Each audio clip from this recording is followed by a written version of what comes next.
Maybe 5.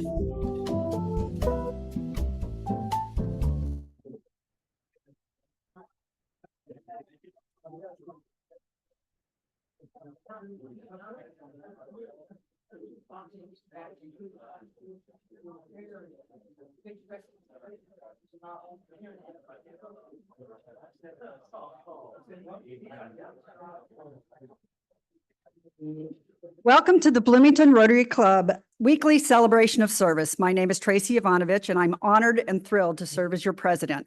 What a great showing for this is our first club meeting of the new year, so what a great showing. If we could all stand, please, and say the Pledge of Allegiance in honor of NOAA and all of our military service, including those who are Rotarians.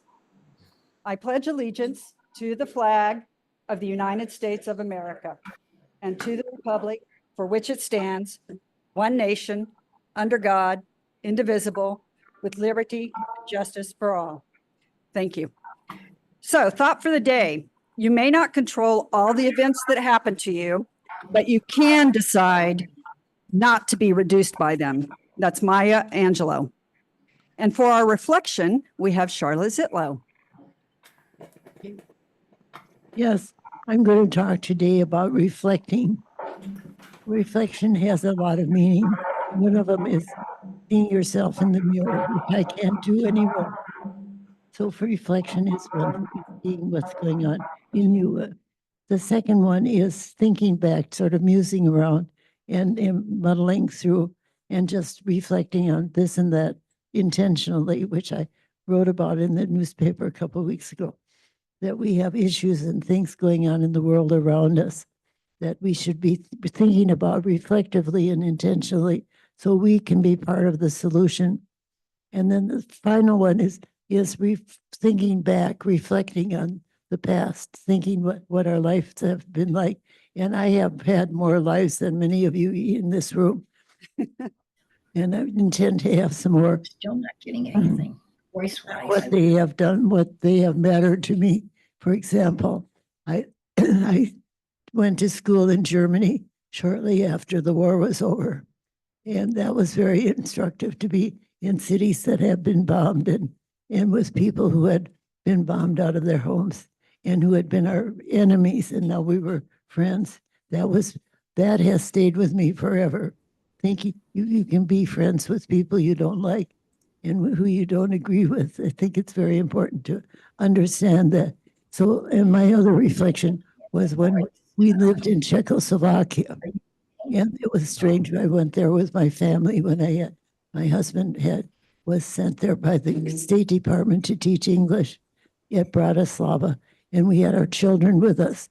And what happened when we crossed the border from Germany into Czechoslovakia, we were leaving a free country and we were walking into an autocracy. And we lived there for a year and a half. And we the only Americans in Bratislava.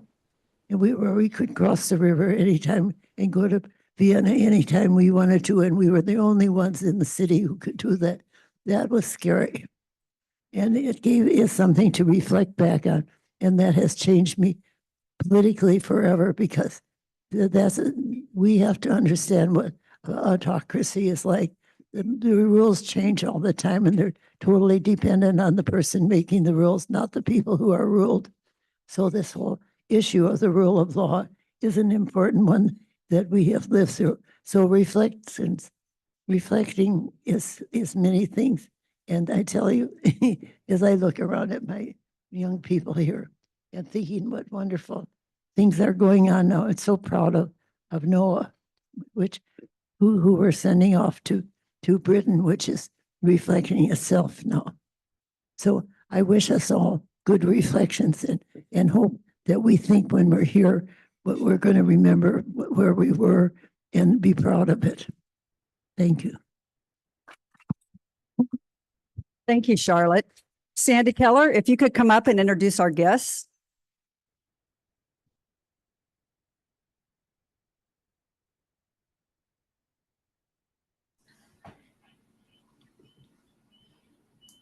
Good afternoon, everybody. Oh, we've got a lot of great guests today, some of which I will not be introducing. We will leave that up to Noah Jager with all the wonderful guests he has brought in today. With us today, I read your name, would you please stand up or raise your hand so that we can have everybody recognize that you're here? We're glad you're with us. So Dwight Thompson with Brown County Rotary.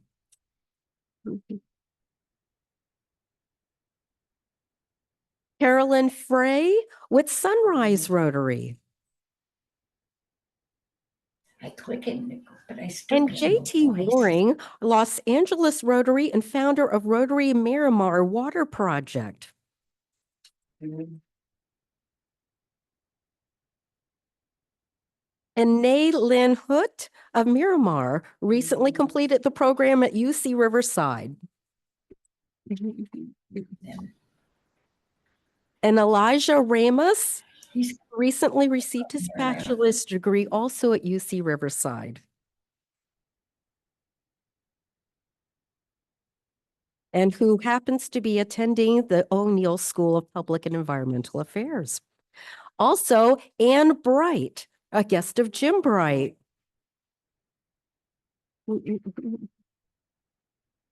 And Mike Zalinski, guest of Jim Bright. And we have some guests on Zoom. Oh boy, do we ever have guests on Zoom. So Noah, you have many friends and family here joining you in the Zoom sphere. So let me start by introducing an uncle. And I keep telling them, Sir Tom, you need to keep yourself muted and you can say hi now to Noah, but then you need to mute because we hear everything that's happening in your room. So thank you for that. And we also have a number of your friends joining us. Andrew Chung is here, and Matt Van Epps is here, Maddie Deckard, and Austin Richards, and your friend Drake Ott is here. And I hope I'm not, and Sarah Planout Lantis is here. And then last but not certainly least, I think your big brother is online here. Johnny is here online as well. So welcome to everyone on Zoom. I apologize if I've overseen or missed anyone. Betty Dunham is joining us and Sue Wright from other District 6580 clubs in. So welcome to all of you. And good to see you, Noah. Can't wait to hear you talk. We're glad you're joining us today. If you enjoyed today's meeting, you'd like to learn more about Rotary, each of the people at your tables would be happy to share what we do and invite you to another meeting. Thank you. Thank you, Sandy. And Noah Jager, you win the award for most guests. We love it. So just to be clear, that's awesome. So Rotary birthdays, Paul Hazel on the 14th of July. And then for anniversaries, we have Mike Wade with 7 years. From an announcement standpoint, we only have one announcement. The lovely Ann Bright has informed me that we have all volunteer slots filled for Teachers Warehouse Supply Drive. So thank you to all the Rotarians, spouses, and Lucy Deckard donating your time to this worthy cause. And with that, I will turn it over to Mr. Rotary Jim Bright to do our introduction for the special program.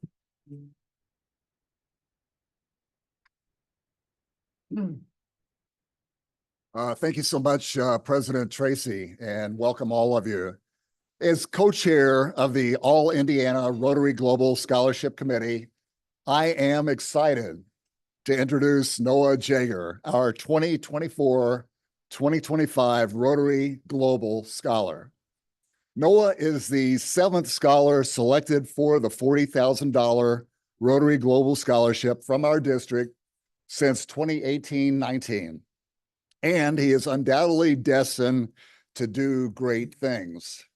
Previously, this was a Southern Indiana program, and we solicited candidates for the scholarship solely from Southern Indiana communities and colleges and universities in Southern Indiana. This year, however, we entered a partnership with Northern Indiana District and the Central Indiana districts, and we expanded eligibility statewide, making this year's competition more fierce than ever.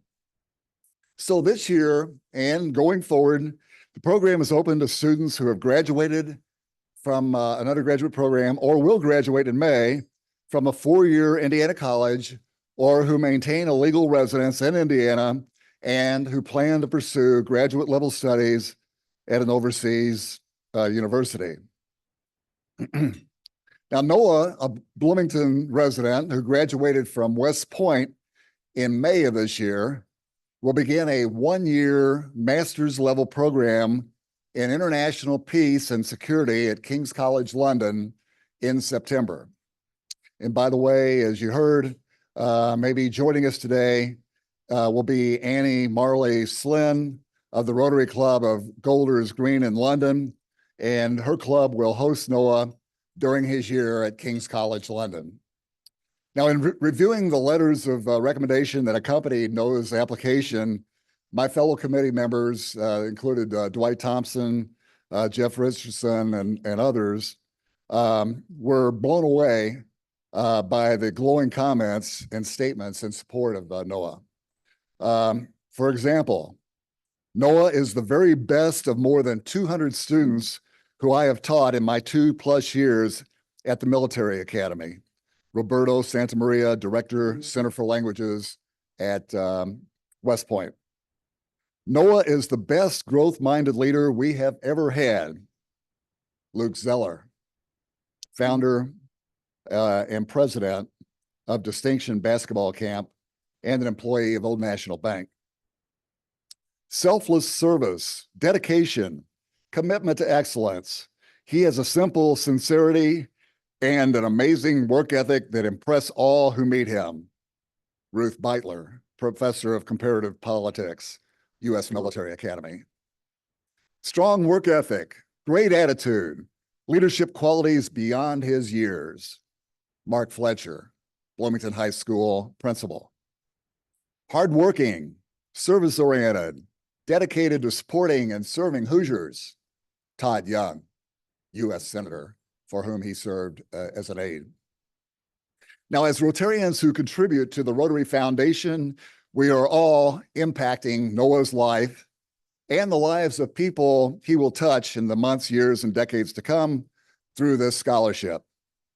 Now, last week on the 4th of July, CNN ran a short story about West Point, and it featured interviews with Noah and some of his fellow cadets, why they serve. I'd like to ask Tyler to give us a look at that interview on CNN. We recently spoke to students at West Point about why they serve. Let's show some of that to our viewers. As a Gold Star son, I've witnessed in my own family what sacrifice does and what sacrifice means. This calling is a calling for something greater than myself. I was born in Iraq, sir.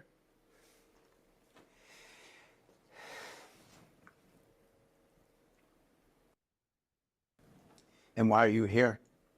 I'm here because I want to serve the nation that gave me the American dream. I don't know many members in this room, but I feel a connective tissue. Right? We all believe in each other and believe in where America can go. And it makes me emotional, Dr. Lawrence, because there's so many people in here that came from different backgrounds, cultures, and we have that tissue of wanting to make the United States of America a better place. You don't swear an oath to the country. You don't swear an oath to the president. You swear an oath to the Constitution. What does the Constitution mean to you? Just putting myself in the shoes of our founding fathers. When they were writing that, they were writing of a dream. They were dreaming of something better.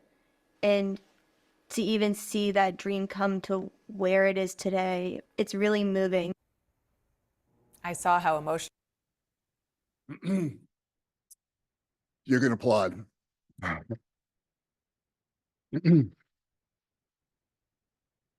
So sacrifice, service, courage, connection, commitment, the best of America. Fellow Rotarians, all Indiana Rotary Scholar, Noah Jager. Noah?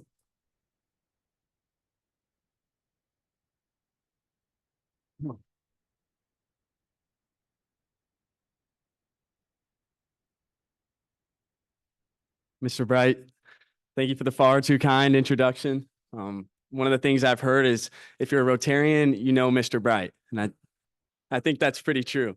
But before I begin, I want to introduce the guests that are with me here today. First of which, my mom and dad.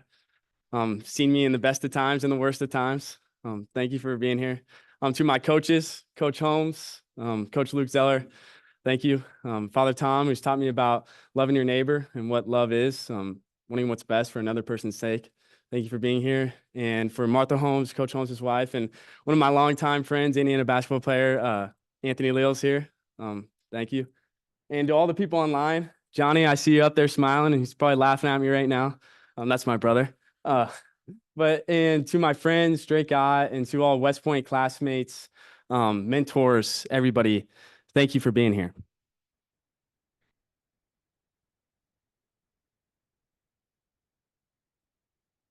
When I first learned about Rotary, I must say I was initially right away attracted to it. I learned about what it stood for: service above self. These values that aligned with me in a group that is more represented around the world than countries in the United Nations. I didn't think it could get much better than that. And then I met Rotarians, many of you all. And at that point, I realized I wasn't just preparing for a scholarship, but I was preparing for what I believe is a lifetime of service alongside you all. You have strengthened my already strong passion for service and inspired me to spread Rotary's aims around the globe. Take a look around at people in this room. Look at much of what you have done. Many of you have helped with Teachers Warehouse. We have people here who are helping bring a better life and a better home to refugees across the world, and done many more things that I don't even know about, and I'm thankful for. And I won't pretend to have the wisdom that many of you all have here today or achieved the accolades that you all have. And I'll tell you, I struggle to talk about myself in front of all the amazing people here today. But in my mere 24 years, which have been busy, I must say, I have learned a couple of things. 3 things, I should say. And those are passion, perseverance, and purpose. With these 3 characteristics, you can go to levels you never thought were imaginable. But more importantly, what I've learned is you can make a direct, positive impact in somebody else's life. What Rotary does. And so who am I?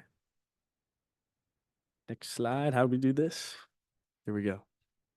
My name is Noah Jager, a recent graduate of the United States Military Academy at West Point, which was home for me for 4 years, where I studied international affairs. 4 years ago, I'm not sure what those 2 words even meant. I had never been out of the country, let alone much of Indiana besides a nice out west trip and occasional basketball tournaments. But 4 years later, having been to 14 different countries, worked for 3 U.S. embassies, learned a new language, and made countless relationships across the globe, I know a little bit more about what those 2 words mean. But I'll never forget who I am and where I come from. I'm a born and raised Hoosier. Just like many of you all, I love walking by the Sample Gates. I love watching IU basketball win a game and beat Purdue, most of all. And I love when our traffic lights and our streets are finally open, we can use them freely. But along with being from Bloomington, a big part of who I am is my family. my siblings. It wasn't always easy growing up with them. I was the youngest of four. They were two strong, athletic brothers, one extremely smart sister. But they taught me how, when I fall down, to get back up. And they always picked me back up with love. And what they taught me was, when my friends, my neighbors, in the state, in the country, wherever, you pick them back up too. And they were my best friends, my biggest role models. But my parents gave me the greatest gift of all. They taught me to believe in myself. They told me it was okay to fail.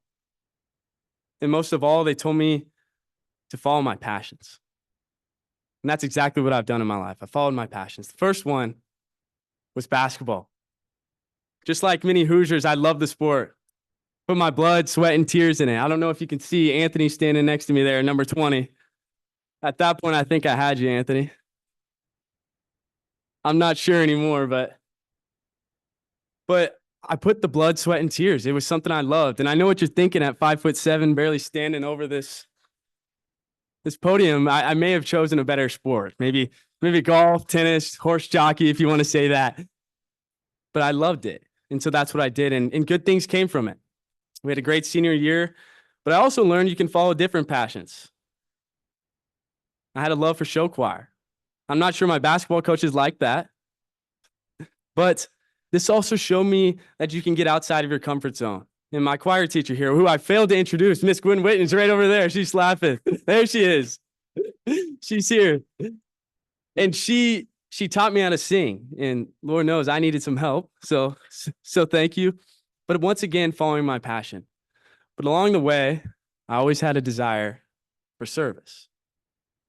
Working with Riley Children's Hospital at Bloomington High School South, I saw the smiles and the love that came from those kids who may have had a sickness or a condition that could be very difficult, but they were out dancing with us, dancing for joy, dancing for life. And I loved that. Bradford Woods helping kids there, and really just helping kids on the basketball court see their first jump shot go in, look to their father, smile, give them a hug. Those moments meant the world to me. And ultimately, this desire for service led me to the United States Military Academy. And people ask me why I went. And I respond, in a world where freedom isn't always free, we need to protect what we have here. Our core principles of life, liberty, and the pursuit of happiness. You can't just say those things, you have to think about them. And remember how valuable and how peaceful of a country we have here today. 80 to 100 people sitting here together, gathering around in civic organization to discuss how to make this world a better place. We need to protect that. And I wanted to help kids just like me who grew up and, had a good life. I wanted to make sure that they have that as well. And at West Point, it wasn't always easy. And it wasn't always fun. But what they taught me was about a cadet honor code, where a cadet will never lie, cheat, steal, or tolerate those who do.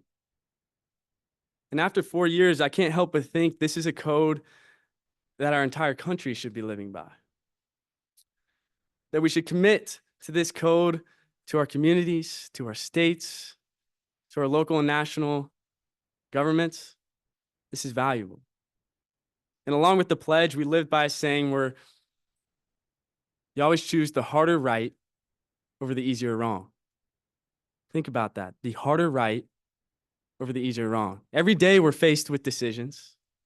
And oftentimes we can make the one that's easy to do, but maybe not be the right thing. But living by that code and those pledges of choosing the harder right was valuable to me. And I hope we can all learn lessons from what they're teaching there. But as I said, it wasn't fun. It wasn't always fun. We woke up early, we went to bed late. And I'll tell you, I wasn't quite a morning person when I got there. That changed real quickly. I liked my hair long. They cut that off real short. And most of all, Mom, sorry, Dad, I loved your home-cooked meals. I didn't get many more of those. But in a world where we do face competition, not everybody loves us. We can say that. I'm confident in the future of the United States. I've served with the men and women from all over the country where they want what's best for you. On behalf of them, I think we could say we can all sleep well at night knowing that we're going to be okay.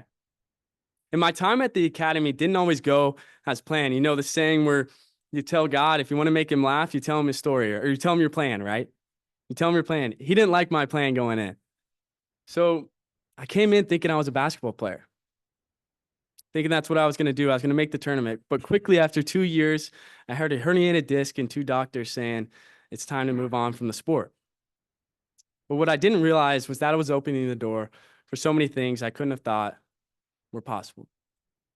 And it ultimately led me to my purpose, where I first found working for Senator Todd Young. I asked him, I said, Senator, what is something you wish you knew when you were my age? And he responded with a quote from Franklin D. Roosevelt. He said, your biggest limitations of tomorrow are your doubts of today. He said, in a polarized country, we can't accept this large spectrum of partisanship that we have. You have to come together. You have to communicate. But more importantly, you have to listen. And I felt that. I believed that. And in that point, I realized that my purpose was to be a connector, to bring people together, to be glue, as you could say. And not only can we do that domestically, but just as Rotary sends people across the globe and brings people in, I think we can be that glue and that connection to people in different places. For 6 months or for 5 months, I spent my time at Brazil's military academy. And after an intensive selection process to be sent to Brazil, where my mission was to build connections, to build bonds with people of different military backgrounds, different cultures, because a lot of these members will go on to be generals in the Brazilian army. They even had a past president at their academy. So it's important to build those connections and foster them at an early age. And I was excited. I was thinking I'm going to the Rio de Janeiro beach. I'm going to be soaking up the sun, maybe with a nice tea. But that wasn't the case. I got off the plane and I was met by a Brazilian lieutenant, a tenente, as they called him. And he said, you are mine now. He said, I will treat you no differently than any cadet here. And quickly I realized Rio de Janeiro was gone. That wasn't happening. But as I got to the academy, I threw my bags down on a bed and didn't have covers or a pillow for a couple of days there. But my roommate at the time, a Panamanian cadet from Panama, he said, gringo is how he addressed me. Not a good thing in Brazil. Gringo. Is that the equipment you used to invade my country? And I didn't know how to respond, but I quickly realized that diplomacy is challenging. It's not always glitz and glamours, cupcakes and flowers, right? It can be difficult. But in my time in Brazil, I also realized that it's possible and it's important. That same cadet that addressed me that way, Diego Caballero, one of my best friends today, still talk to him all the time. And by the time I was leaving the Brazilian academy, they threw a celebration for me. And many of the cadets said, Você é nosso irmão. You are our brother. I came in as a stranger and left as a family member. And those bonds just don't go away. They're fostered, for what I believe, forever. And I saw this connection and this glue that could happen across the globe and can happen in the United States. And this experience inspired me to go to the United States Embassy in Croatia, where I had an opportunity to talk with a cadet where it changed my life. I can say that, changed my life. I asked him, I said, Luca, I know the Homeland War was devastating for your country in the 1990s. When Yugoslavia split into factions, you had a war between Croatia and Serbia. I said, if you don't mind, how did this affect you? How did this affect your family? And what he said, I wasn't quite ready for. He said, I wish you could ask my father that question. He said, my father lost his life. He said, I wish you could ask my father's brother that question, my uncle. He lost his right leg. He said, take 3 blocks down, take a right, and look at the house there. That's no more. It's just rubble and ash. I wish you could ask them. That was a family of 3, gone. At that moment, I realized what war truly is, the effects of conflict. With the purpose of connecting people, being glue, I realized my purpose is to try and prevent that from ever happening again. And I know there's hope. I know there is. In an experience where I went to Romania, I saw the hope in others' eyes. Where I went there for 2 weeks, and then 2 cadets from Romania came back and attended United States Military Academy with me. I saw them and they looked at us like we were leaders. Leaders of the free world. Leaders that protect what a democracy is. Now I thought to myself, how can I help us be that leader? And it came to me as a citizen first. It's how to be a good person in society. It's how to talk with other cultures, how to talk with other people of political parties, how to listen.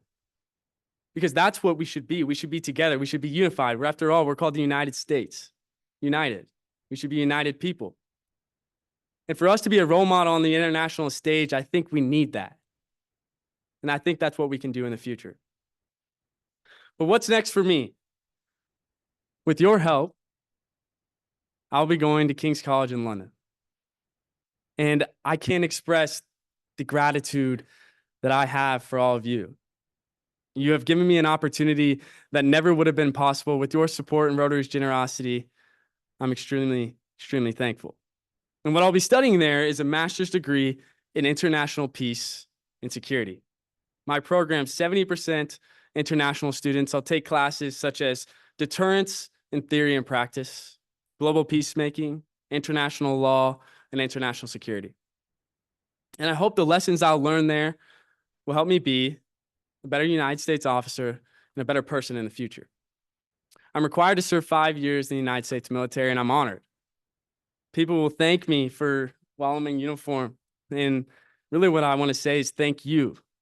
Thank you for allowing me to serve for what I believe is the greatest country in the world. And with my experiences at King's College, my ultimate goal is to be a foreign area officer, where I will work with the United States Army to build partner capacity with countries abroad. Brazil, for instance. And when in a world where we need these partnerships, I can help foster them, help build them. And through just cooperation, working with U.S. embassies, I think that's possible.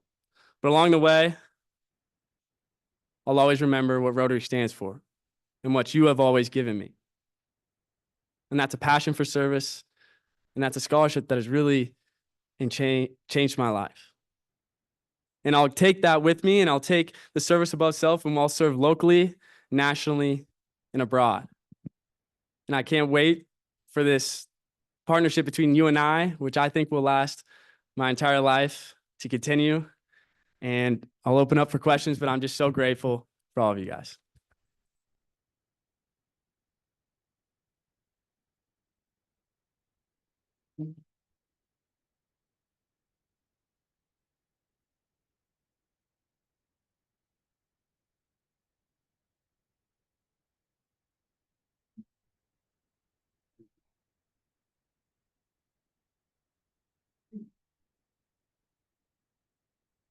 Well, I'll start out with a softball question, I guess.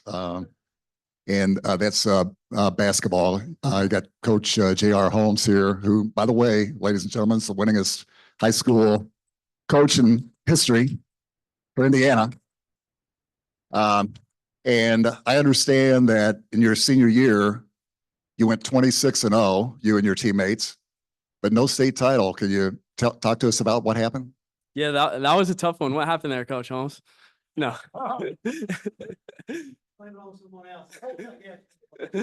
Yeah, I think so. We were 26-0 with pursuits, and I know Anthony's shaking his over there. It's a tough one for him too. We thought we were going to go win the state title, and I think we would have. But COVID-19, just like it affected so many people across the world, it ultimately ended our tournament. But I think Coach Holmes treated us nicely. We have a nice banner up in the gymnasium now, so I appreciate that. But yeah, that was a tough one, but still such a good experience playing basketball with Coach Holmes, Coach Luke Zeller, Anthony. But yeah, it was all good. Noah, we were talking a little bit earlier on that same vein. What was it like going into West Point with COVID?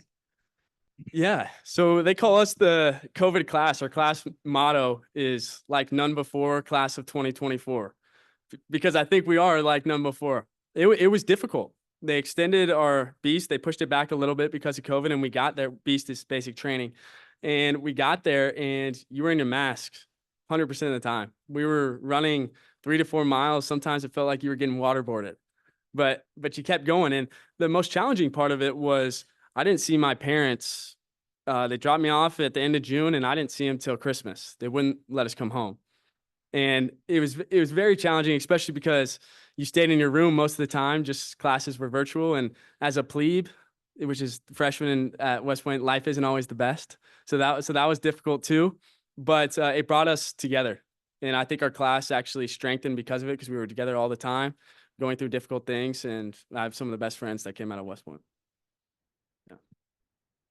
Thank you, Noah, for that, for addressing us. And I must admit, I'm a Bloomington Cougar, Bloomington North Cougar. But we respect everything you and Coach McKinney and the team has done. But my question is to you, I'm starting to get old now. Yeah. And we Look good. obviously have issues with concerns over democracy in the States, divisiveness, many issues like socially. Right. My question to you is how, when you're out internationally, how does other countries see us? Or do they even understand what we're doing internally and how we're dealing with things? No, that's a great question. And I think it partly depends on where you are around the world. It changes. In Brazil, they had a different perspective than Romania and Croatia did. But in Europe, I would say, which I've spent some quality time there, they look at us as the leader, at least from the cadet standpoint, and they do see the divisiveness. And one of their first questions will always be, what do you think of Donald Trump? It's one of their first questions. And because they follow it, just like their media, just like our media, they listen and watch most of the things that we do. And so that's why I think it's so important that we have some unifying efforts here, that we come together, because they're watching. And what we do is a reflection of all of us.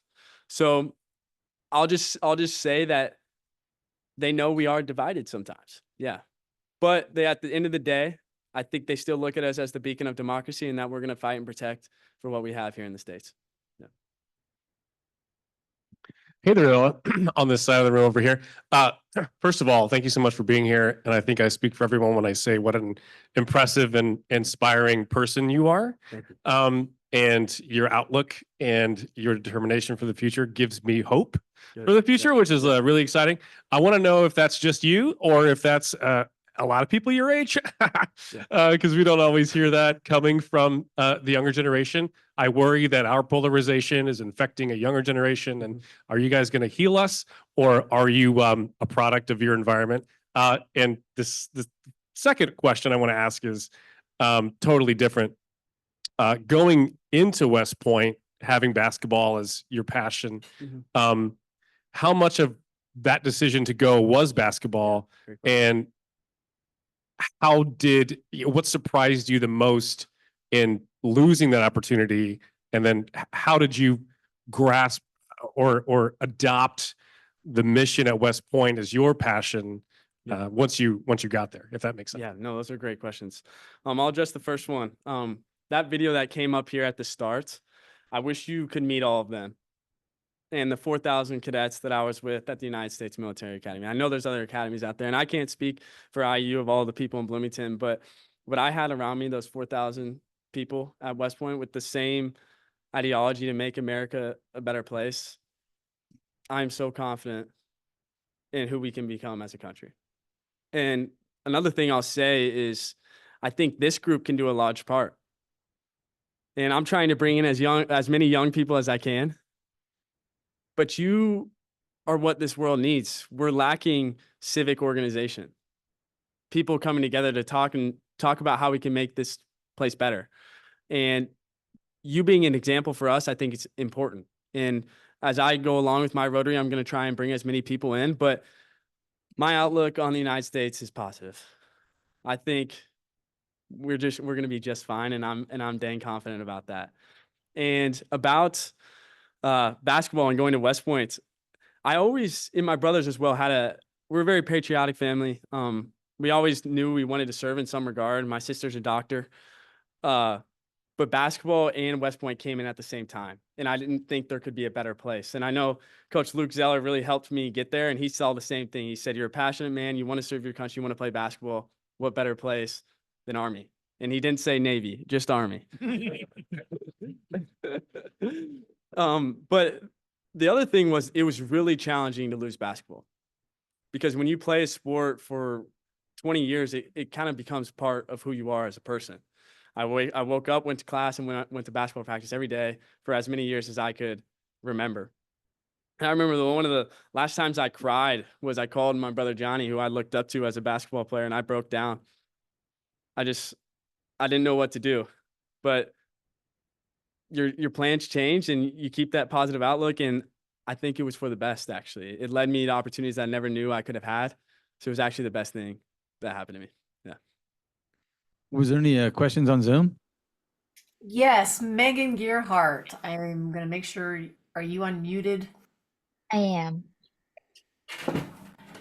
So I kind of have a two-part question, which is, as you're preparing for this master's program, what is the thing you are most concerned about? Is whether it be like how to handle some of these questions, very similar to what you're getting now, but with international students who maybe look less favorably, or is it something else? And then what are you most looking forward to about your master's program? Yeah. First off, to readdress your question, Megan makes me confident about the United States' future as well. She's a previous Rotary scholar, and she's doing so many great things as well. But the thing I'm most concerned about, I'll tell you, it's my dissertation. I'm in a advanced degree, so it's accelerated. It's only one year, and I'll have to write about a 55-page paper in about a year. I've only gotten about 25, so I got about 30 more pages to go. But that's probably the thing I'm most concerned about. And the other thing is, I think sometimes individuals will come with perceptions about the United States in class, and they'll really target Americans sometimes academically for how we've acted in the past, things of that nature. So thing that's challenging is to overcome that and show that I have the best interest for them, for us, and to bridge that gap there and to build a partnership rather than go our separate ways. The thing I'm most excited about is Rotary is doing something very interesting this year. There's about 39 Rotary Global Scholars in London, and they're trying to put us all together in the same place to live. And so there's, I think, 14 from Japan, about 16 from the United States, and then there's about one from several other countries, Germany, South Korea, things like that. So that's probably what I'm most excited about, just looking forward to meeting other Rotarians. I was able to talk with you last week here at Rotary Club, and I was happy to know about and see those pictures of the Hudson River Valley for the same county in which West Point is located is where I was born and raised. But I have this question for you, and I'm so impressed by what you presented to us. I know you have your year there and you have your obligation to the United States Army, but when are you going to come back to Indiana and run for congressman or to replace Todd Young or governor or for president? Well, thank you for that. I know I'll be back. I have my two brothers. They're living in Indianapolis. My family's home is here in Bloomington. I don't think they'll ever leave that place. So wherever that is, wherever the Army takes me, 5 years, 10 years, I know I'm coming back. I love the Hoosier State too much. I'm going to watch Indiana beat Purdue again here a couple times. So I'll be back. No doubt about that. And about the politics, we'll see. I think you can make a difference in the political spectrum and I think we need a light in some darkness. So I think that could be a path in the future for me as well. I think we have one more on Zoom. We do. We have Tom Lester, who's joining us from London and wants to say a few words. Tom, are you muted? Yes. Go ahead. Yes, hello. Yes, Tom Lester here from Golders Green Rotary Club. Yeah, I was warned I'd be wowed by Noah, and I have to say I'm rather in awe, and I'm not sure we can quite live up to all your expectations, but hopefully we can. I mean, proven to me what I've always thought, really, that the Rotary scholars are really the most worthwhile part of Rotary from my point of view. And really, you're the reason I did stay in my club. So I really committed to this scheme. And it's, all I will say is, our Rotary Club is quite elderly, and it's so marvelous to have an optimistic young person, because I mean the world is a terrible place, and I think we get pessimistic, but so marvelous to hear optimism. And maybe, that's the advantage of being young, I think. And so I'll see you soon, basically. And I can tell you a bit more about the club if you like. Yeah, but which won't take long, because it's quite a small club. It's we have about 18 members, I think. But we're doing quite well with supporting local charities, a homeless group, a Dementia UK group, and a local theatre, which is absolutely marvelous, actually. And we go to the pantomime at Christmas, so put that in your diary. And we also had quite a lot of success with a Rotary Global grant, and they're just setting up a limb fitting center in Sri Lanka as a result of a Rotary grant. So we're pretty proud of that. That's great. Thank you for coming on. I think I may be able to help you with that theater program. Might have to join. And I think you're making my mom and dad much happier knowing that there's a nice person there waiting for me. So thank you for being on. Okay. I look forward to seeing you there. Yes. Thank you for being here. And also thank you for your service. I don't know if anyone said that or not, but thank you very much. Thank you.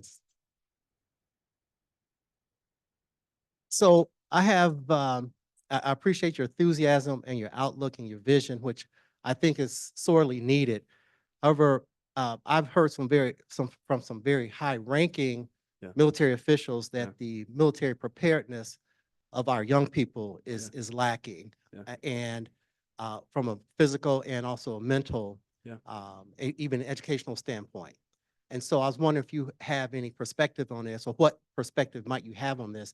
And then also, what do you feel that as a nation we could do to increase that preparedness? And also, young people wanting to go into the military and serve, because I think you are among, and I also served in the military, and for me it was an individual choice.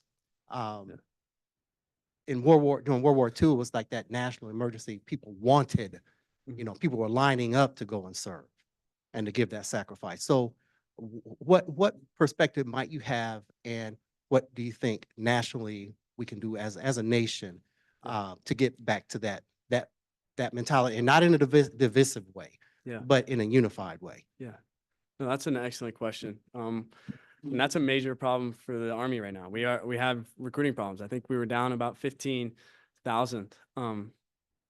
And what I'd say is how to fix that. Sometimes I worry that we don't even see it as a career path anymore, or that it's not even a realistic job for many people. And sometimes I think the way that we can help that is just understanding that the United States needs work. We have that. We know that we can grow, we can be better, but continuing to foster a love of where we come from, and a love of what we have here in the United States. Because sometimes I think we lose perspective of how fragile our peace and our democracy can be. And one of the things that I think we can encourage kids to take up on is one of the ways to serve your country is through the military, and being a force for good, being strength of who we are as a country. And because people do look to us as a role model, and I think if we foster that idea of understanding that the U.S. can be better, but we still need to protect what we have, and foster that in our families and our kids, we'll be more prone to join the military. But I also know the Army has many ideas, and they're trying to bring people into. So yeah. No, we got one more last question on Zoom. Hi, Noah, quick question for you. So I know you did a lot of difficult things at West Point, but I know one of the most difficult things you did do is you went to Brazilian mountain school. I was hoping you can maybe talk a little bit about your experience and how you developed as a result of that hardship. This was called Escola de Montanha, mountain school in Brazil. And you think Brazil's hot? Brazil's not hot when you're up high. It was freezing. Drake, that was probably the hardest thing I ever went through in my entire life. It was about 10 days long. We climbed the third highest peak in Latin America. Walked more than I ever could have imagined. And I realized I didn't know myself until I saw myself in the absolute dumps. I was down low. But Drake, that gave me so much confidence of who I am and what I can do physically, that it also just made me a more confident person, knowing that you can go low and still come out of it. And I said it earlier, like my brothers and sisters taught me how to get back up when I needed to. This event did as well. And also another thing I learned, I would say, is through these shared experiences with the Brazilian cadets, they gained so much respect for who I was and for what Americans can do. Because one of the ways I think you can build bonds is by going through the struggle with another person. And that's exactly what we did together. And so I think that was one of the pivotal moments where I became a family member of those Brazilians. Thanks for the question.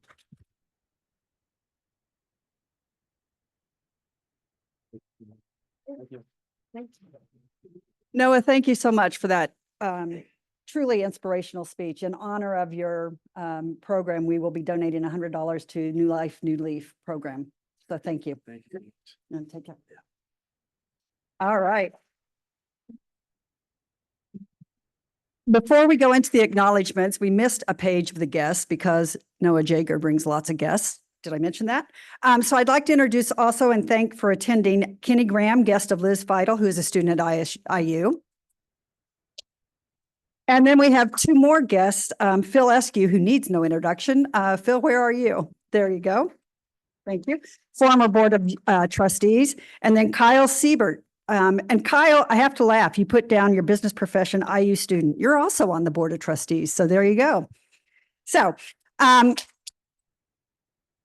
as everyone knows, this program couldn't happen without those who are here helping to work it. So I'd like to acknowledge Natalie Blaze for our administrative assistant who makes us run smoothly, Sandy Keller and Steve Wicks for pulling greeter and introductions of guests, Joy Harder, as always, fantastic job as the Zoom host, Charlotte, another phenomenal reflection. Thank you for that. Linda Murray, reporting. It's always a tough thing to do, so we appreciate that. Michael Shermis, thank you for doing the mic. And I didn't have to do it, so I appreciate that. And then, of course, Tyler, who always makes it happen. Our next meeting will be on the 16th in the Frangipani Room here. Our speaker will be Mary Carol Reardon of the Sierra Club, explaining why we should care about eradicating invasive plants. As a gardener, I'm very interested. So with that, if you could put up on the board the four-way test, and if we could all stand. Of the things we say or do, first, is it the truth? Second, is it fair to all concerned? Third, will it build goodwill and better friendships? Fourth, will it be beneficial to all concerned? And fifth, is it fun?